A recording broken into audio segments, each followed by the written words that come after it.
vontade. Olá. Então, tá ligado? Tá.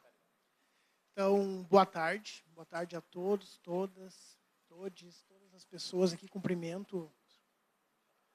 Não? Não tá? Tá. Então, boa tarde. Boa tarde a todas as pessoas aqui presentes. Uma grande satisfação estar aqui. Também cumprimento aqui as pessoas. Melhorou. Cumprimento aqui as pessoas que estão aqui comigo junto na mesa. Imensa honra, satisfação estar junto com vocês. E que bom estar aqui falando, né? Não estou dando um depoimento, né? Eu estou falando porque eu fui convidado. Isso porque, como vocês estão vendo ali no telão, eu sou egresso do sistema prisional também, como foi anunciado pela mesa. Então, sim, eu já estive cumprindo uma pena dentro do cárcere. Então, eu acho, sim, bem importante que se consiga a organização de um evento trazer pessoas que podem trazer esse olhar de quem teve lá dentro, assim, porque a gente produz relatórios, faz estudos, são importantes, mas a gente integrar, né, trazer esse olhar sobre uma perspectiva global, vai ter que se escutar todos os lados, todas as pessoas que estão envolvidas, né, secretário? Então, a gente precisa ter essa amplitude para olhar, né, o problema do sistema prisional. E eu sou ali, vocês estão vendo, né, eu sou presidente da ONG Viver Sem Cárcere. A ONG Viver Sem Cárcere, ela foi algo que eu idealizei quando eu ainda estava dentro do sistema prisional. Eu fiquei mais de 5 anos preso por tráfico de drogas. Na verdade, eu era aqueles que eles chamam de mula, mas eu cumpri pena por tráfico de drogas e eu já tinha cumprido outra sentença, então eu entrei como reincidente e acabei sendo enquadrado, né, na Lei 11.343, a Lei de Drogas, e eu fiquei mais de 5 anos preso em regime fechado e, ao total, aí, fiquei praticamente quase 6 anos. Então, lá eu estive preso no sistema penitenciário lá de Chapecó, no Complexo Prisional de Chapecó. Então, eu fui uma das pessoas, um dos presos, né, que inaugurou a Penitenciária Industrial de Chapecó, que é uma penitenciária modelo aí para todo o país. Ela tem...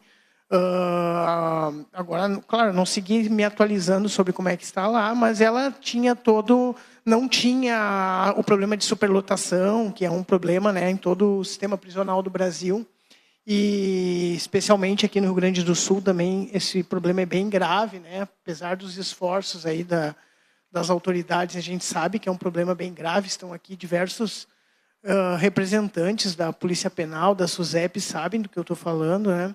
Então, eu tive a oportunidade ali de pensar um pouco mais. Eu acho que esse foi o diferencial para eu poder estar aqui hoje falando, assim, né? Então, eu tive a oportunidade de pensar, de fazer uma prova do Enem.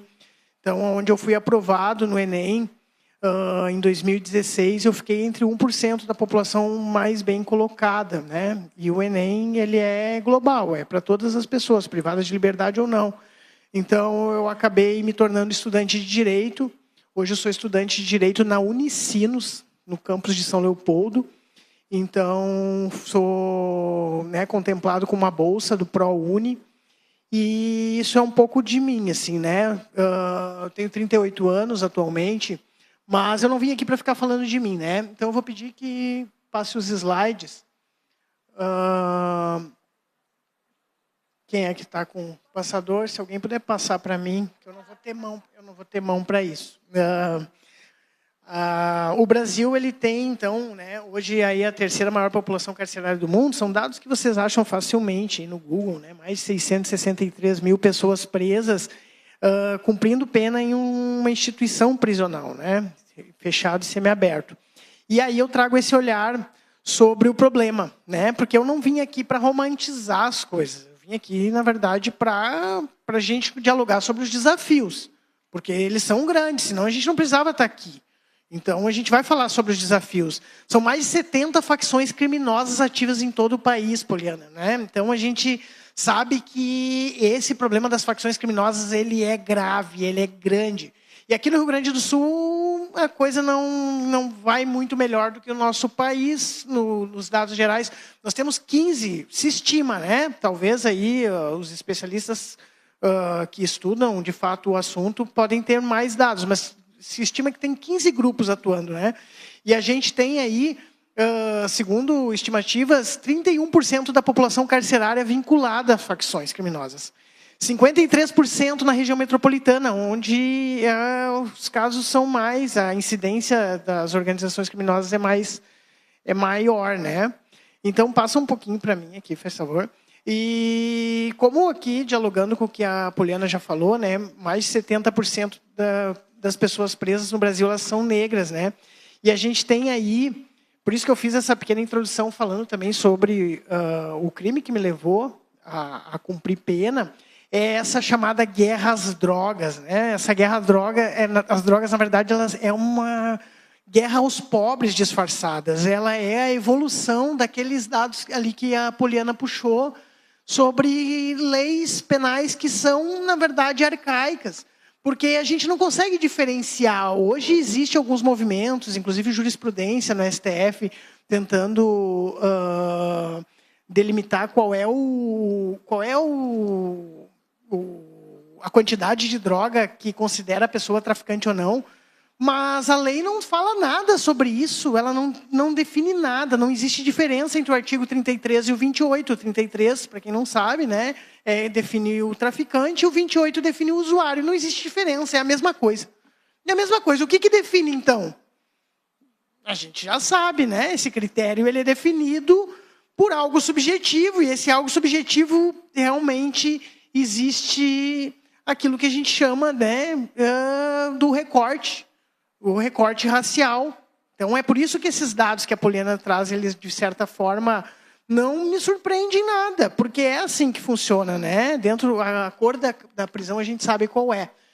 Então, muitas vezes, a pessoa ela já foi condenada muito antes de ela ir parar no sistema prisional. Ela já vem condenada da matriz familiar dela, né?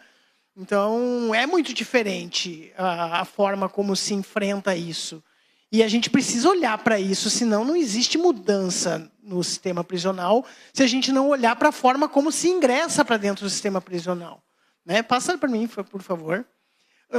Então, as facções criminosas, elas preenchem esse vazio que é deixado pelo poder público, né? Porque elas oferecem esse pertencimento, elas oferecem uma disciplina que muitas vezes a pessoa também não teve, às vezes ela, né, teve na escola por algum tempo, se é que teve. Mas às vezes é o primeiro momento onde a pessoa está pertencendo a alguma instituição pública, né? E ali dentro ela precisa sobreviver de alguma forma. E a facção faz esse papel, ela cumpre esse papel de muitas vezes ser a família da pessoa. A família que a pessoa não tem. Então, as facções muitas se chamam de irmãos. E isso é muito simbólico, na verdade. É muito simbólico, porque, de fato, se tratam como irmãos. Então, a pessoa acaba tendo uma causa por qual lutar que nunca teve na vida. E é a alma dessas pessoas que nós que atuamos junto aos egressos, nós que atuamos junto às pessoas que estão lá presas, nós disputamos a consciência dessas pessoas.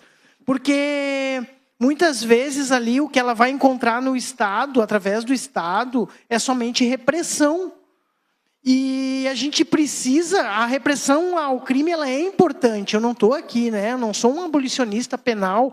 Só que a gente precisa também dar o outro lado. E é por isso que a gente está aqui. A gente precisa também mostrar para essa pessoa que ela vai ganhar uma oportunidade. O tal dos antecedentes criminais, o que ele faz? A pessoa não tem mais chance de ter um emprego, de passar num concurso. Né? Eu já fui nomeado, por exemplo, para assumir uma vaga na Assembleia Legislativa e não pude assumir. E eu solicitei ao judiciário e eu não pude assumir mesmo, tendo cumprido a minha pena. Então, até onde que vai a perseguição, né? A persecução penal? Até quanto tempo vai? A pessoa está condenada até onde, né? Então, é importante a gente pensar sobre isso. Eu vou pedir que passe mais uma vez os slides. E eu vou me orientando aqui pela minha colinha também, né? Então, essa ausência do Estado, né, ela acaba alimentando o que a gente chama assim, né, o Estado promete combater e acaba alimentando aquilo que justamente pretende combater, né, que é o caso das facções. Elas crescem dentro do sistema prisional de forma vertiginosa. Muito gurizada nova entra para dentro da prisão, passa pouco tempo, meses, dias, às vezes, se compromete ali com uma facção e volta comprometido, volta com uma dívida com os caras, né? E essa dívida de lealdade, então a gente perdeu essa pessoa. Quando esse jovem entrou lá para dentro e se comprometeu, às vezes por um furto simples, ou às vezes por um tráfico de drogas de menor importância, que ele, na verdade, ele não é o traficante, ele é a ponta lá do iceberg, o usuário. Então, a gente perdeu esse cara quando ele entrou e se comprometeu, né?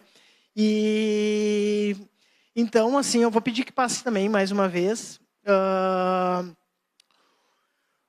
O trabalho, ele acaba sendo, né, uma forma de dignidade, né, de saúde mental, né?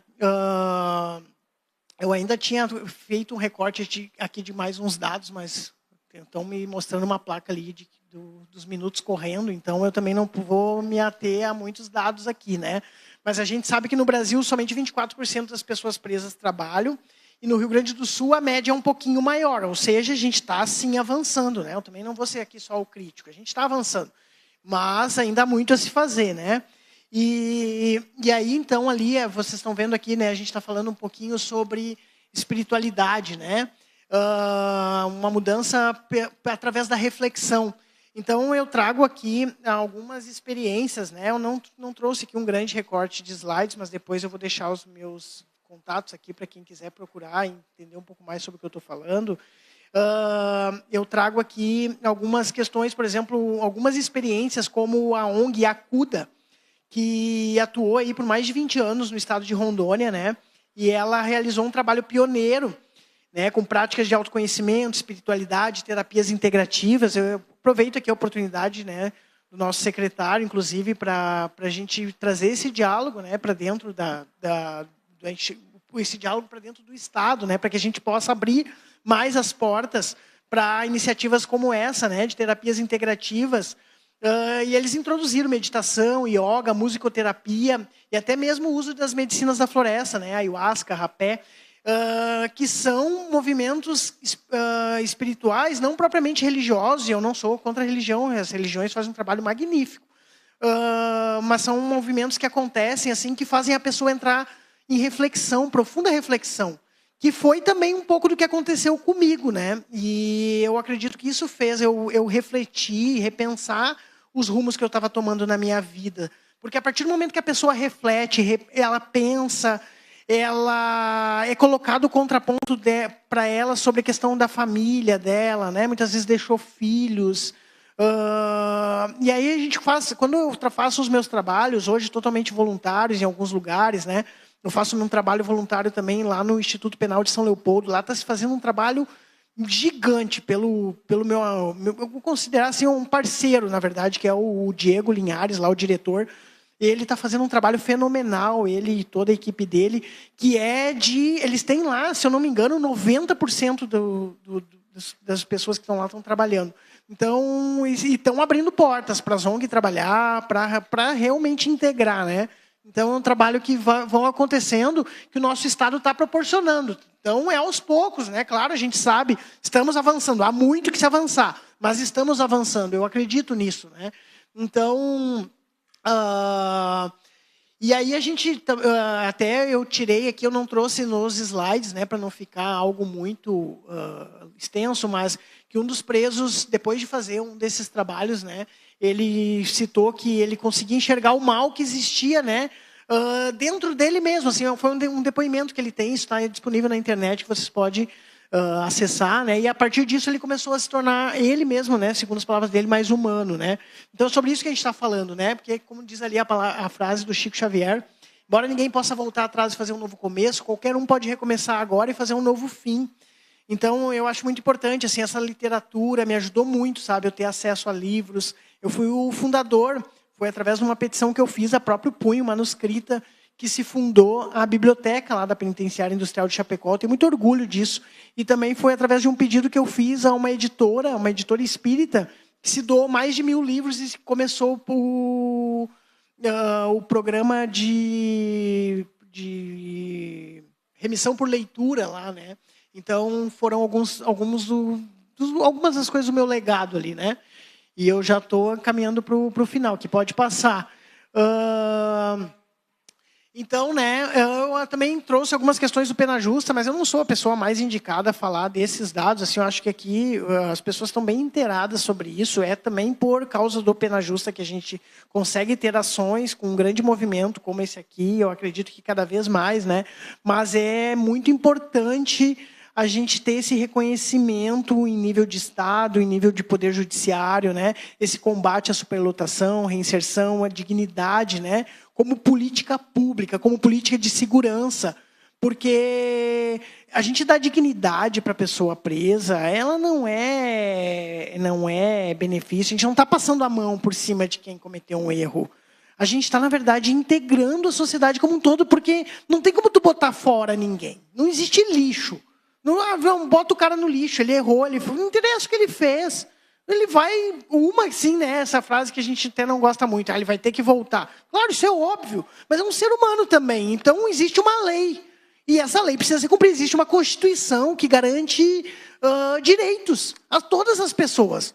Ele foi condenado a um cumprimento de uma sentença, privado de liberdade. Não a não ter saúde, não a nunca mais ver a família. Não é isso, sabe? Não a adquirir doenças, né? Essas doenças socialmente delimitadas. Não é isso que ele foi condenado, a morrer na mão de uma facção criminosa. Não foi isso, essa não é a condenação, isso é inconstitucional. Então é muito importante o Pena Justa, né? Vir trazer esse tipo de política para dentro do nosso sistema prisional.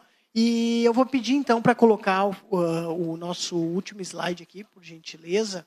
Né? Não é o último ainda. Né? Essa ponte entre o erro e o recomeço, né? Eu estou aqui porque houve uma ponte. Houve pessoas que acreditaram em mim.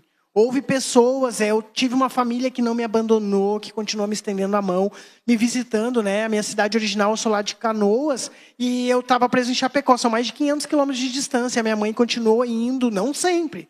Né? Eu fiquei mais de 5 anos lá, teve um ano que ela foi uma vez só, mas mandando cartas, eu sempre tive esse apoio. E foi isso que me segurou, sabe? Eu tive pessoas que foram lá, essas pessoas que me ajudaram a construir a ONG Viver Sem Cárcere também são pessoas que me apoiaram, muitas delas eu já conhecia antes. Então eu tive esse apoio. E foi isso que eu imaginei quando eu resolvi, lá dentro do cárcere, constituir a ONG Viver Sem Cárcere, era porque eu imaginava o Rafael do futuro dando a mão para aquele Rafael que estava lá dentro. E é hoje o que a gente faz, o que a gente procura fazer, né? Porque, como diz ali, né, a sabedoria ancestral dos povos da floresta, quando uma vida se cura, todas as vidas ao redor se curam também. A gente é uma comunidade. Não adianta, aquela pessoa que cometeu um erro, tudo bem, né? Ela vai sofrer as sanções da lei, mas ela continua pertencendo a essa comunidade ao qual ela, né, sempre esteve, ao qual ela nasceu, e ela vai retornar para cá. Então, pensem nisso, né? Às vezes pode ser um parente nosso, pode ser nós mesmos, né? O Chico Xavier também tinha uma palavra que ele dizia, né? Que a diferença entre eles e nós é cometer um erro, né? Quando ele foi perguntado sobre o sistema prisional. Mas eu vou pedir para passar agora sim, né? O meu agradecimento. Então, eu quero deixar aqui, né? Os contatos aqui da ONG Viver Sem Cárcere, né? Vocês podem escanear aí, é o QR Code do nosso perfil no Instagram e o meu perfil pessoal também, né? E eu quero fazer os agradecimentos, assim, eu quero agradecer profundamente aqui a professora Lia Possuelo, né? Que também é uma pessoa que a gente se mantém em diálogo constante desde que a gente se conheceu, também estão apoiando no projeto. Eu estou escrevendo um livro autobiográfico contando essa história. a professora Lia, o reitor Rafael Reis estão me dando um grande suporte. Em breve a gente vai ter essa história sendo contada. Quero agradecer aqui a Carla, que está aqui do meu lado, que também foi a pessoa que acreditou em mim, que me trouxe para dentro do Comitê Comunitário de Pesquisas. Eu quero mandar um salve lá para o Gilberto, que é um ativista lá de Botucatu, de São Paulo, que é um cara que está fazendo um trabalho gigante lá, gigante, e com poucas condições. Lá ele tem bem menos condições do que as nossas ONG aqui, então realmente assim, é uma pessoa diferenciada. Também deixo meu salve, é uma pessoa que não está aqui presente, mas também é egresso do sistema prisional, e muitos de vocês já ouviram falar, que é o Rodrigo Sabiá, né, é o presidente, a liderança da ONG Reciclando Vidas. Minha família, minha mãe, Terezinha, minha irmã Patrícia, que nunca me abandonaram. A minha namorada Tamine, que me ajudou a fazer esses slides aqui, né? Todas as pessoas da ONG Viver Sem Cárcere, que me ajudaram a constituir, o Pablo, a Dani, o Charles, a Carmelita, a Elô. E, acima de tudo, né, agradeço a Deus, porque a gente tem que ter algo que nos oriente na vida. E, para mim, é Deus. Assim, eu respeito todas as formas e expressões de fé ou não, mas é o que me leva a buscar ser um ser humano melhor a cada dia, é o que me leva a tentar rever as minhas atitudes dia a dia, né? Cada discussão no trânsito, cada tropeço que a gente tem na vida é por Deus que eu tento me melhorar, assim. E é dessa forma que eu ajo e é assim que funciona para mim. Sem necessariamente uma religião, não tenho nada contra, assim, né? Acho que cada uma tem os seus erros e acertos, mas eu vejo as coisas dessa forma, né? A minha fé, eu conservo ela através daquilo que eu acredito, respeito todo mundo, respeito todas as pessoas. Acho que a gente precisa, acima de tudo, desenvolver isso, o respeito, respeitar as pessoas. Está faltando muito isso nas redes sociais, no trânsito. Aqui o trânsito até de Santa Cruz, eu já vim de carro para cá, é bem respeitoso, sabe? Nós lá, o pessoal aqui de Porto Alegre sabe, assim, nós lá estamos vivendo um caos no trânsito, um caos. E sem respeito, as pessoas se xingam, se batem, se agridem. E esse não é o caminho, né? As redes sociais também estão cheias de um terror acontecendo. Todo mundo tem opinião sobre tudo e a primeira